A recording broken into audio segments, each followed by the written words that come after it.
The Israelites were at war with the Philistines.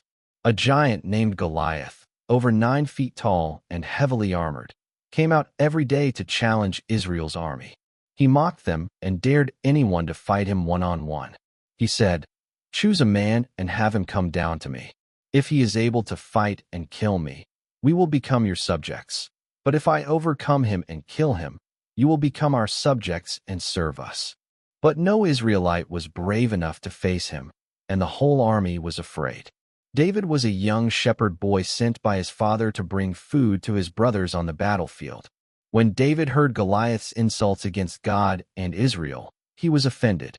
He asked, "Who is this uncircumcised Philistine that he should defy the armies of the living God?" David was shocked that no one stood up to him.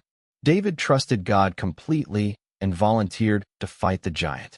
King Saul was unsure, but David told him how God had helped him protect his sheep from lions and bears. So Saul let David face Goliath. David refused to wear heavy armor, saying, "The Lord who rescued me from the paw of the lion and the paw of the bear will rescue me from the hand of this Philistine," and chose instead to fight with just his sling and 5 smooth stones. As Goliath mocked him, saying, "Am I a dog, that you come at me with sticks?" David boldly said, "You come against me with sword and spear and javelin, but I come against you in the name of the Lord Almighty. All those gathered here will know that it is not by sword or spear that the Lord saves, for the battle is the Lord's, and he will give all of you into our hands." David then ran toward Goliath, slung a stone, and struck him in the forehead. The stone sank in, and Goliath fell face down to the ground. David rushed over, took Goliath's sword, and cut off his head. When the Philistines saw their champion was dead, they fled in fear. The Israelites pursued and defeated them. David's victory over Goliath was not just a military win. It was a testimony of God's power. David trusted not in weapons, but in God's strength.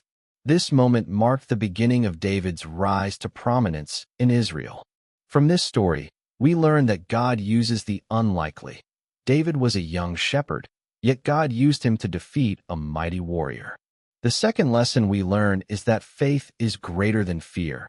David trusted God when everyone else was afraid. The third lesson we can learn from this story is that the battle belongs to the Lord. Victory comes not by strength or weapons, but by God's power. That is all for now.